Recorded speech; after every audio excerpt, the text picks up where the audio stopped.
À moins de 100 km à l'ouest de Bourges, une vallée ornée de magnifiques châteaux nous invite à découvrir son passé royal. Notre arrivée au merveilleux château de Chenonceau se fait par une magnifique allée. Les vues du château de Saint-Jardin sont imprenables. Il enjambe le Cher, cette rivière du centre de la France. Il a été construit de 1513 à 1521. Ces bâtiments ajoutent au pittoresque de leur situation l'élégance de leur architecture et de leur décoration. Les fréquents changements de propriétaires sont un véritable roman à rebondissement. On le surnomme le Château des femmes, car pendant 400 ans, épouse légitime, favorite, maîtresse, reine des rois de France en furent les héroïnes.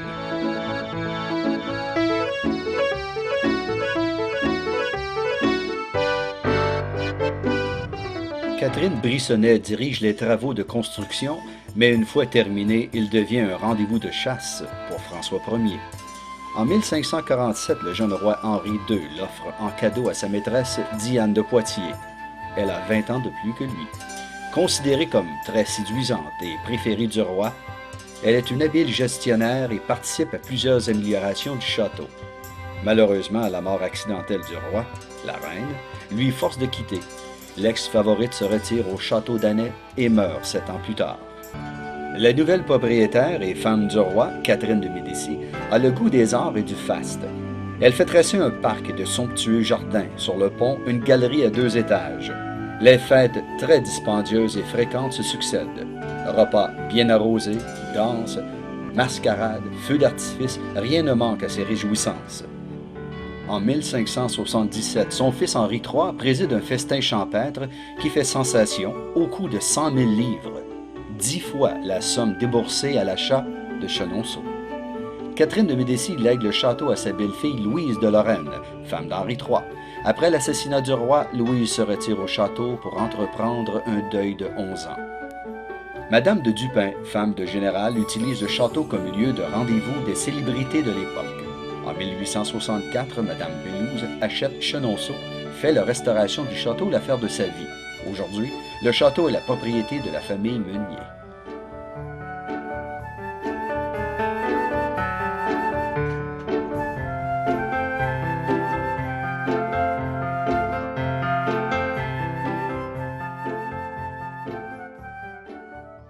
En 1518, un jeune roi, François Ier, aime bien chasser dans la forêt de Boulogne. Avec l'appui de son nouvel ami Leonardo da Vinci, il décide d'y construire sa nouvelle résidence. Ainsi naît le Château Chambord. Chambord est le plus vaste des châteaux de la Loire. Construit entre 1519 et 1547, il est situé à 14 km au nord-est de Blois. Chambord est sans conteste un des châteaux à la silhouette la plus reconnaissable et constitue l'un des chefs-d'œuvre architecturaux de la Renaissance. 128 mètres de façade, 440 pièces, plus de 80 escaliers, 365 cheminées et 800 chapiteaux sculptés. Le domaine est ceinturé d'un mur de 32 km. C'est le plus grand parc forestier clos d'Europe. Pour vous donner une ordre de grandeur, il faut 15 minutes de marche afin de parcourir l'intérieur du château d'est en ouest. En 1519, le site de Chambord est choisi pour ouvrir le chantier d'une résidence de chasse sur l'emplacement d'un ancien château fort. À partir de 1526 et pendant 20 ans, 1800 ouvriers travaillent à la construction du château. La construction a quand même un coût élevé. Même quand le trésor est à sec, que l'argent manque, le roi est réduit à piller les trésors des églises et à fondre l'argenterie de ses sujets. Des sommes considérables sont englouties. En 1527, François Ier, dans son ardeur, veut même faire dériver la Loire pour l'amener au pied du château. Mais devant l'énormité de la tâche, on détournera simplement la petite rivière Cosson. François Ier ne vit pas dans son château achevé. Louis XIV achèvera la construction. François Ier a finalement passé très peu de temps à Chambord, le temps de quelques parties de chasse. Il meurt en 1547. On compte parmi les résidents du château Chambord François Ier, le constructeur, Henri II, son fils, qui poursuit les travaux, Gaston d'Orléans, frère de Louis XIII, qui rénove.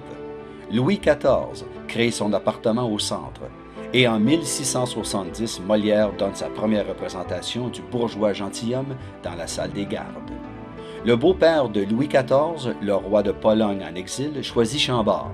Ensuite vient le maréchal de Saxe et le comte de Chambord, petit-fils de Charles X. L'État rachète le domaine en 1930. Il faut compter un minimum de 2 heures afin de visiter les lieux.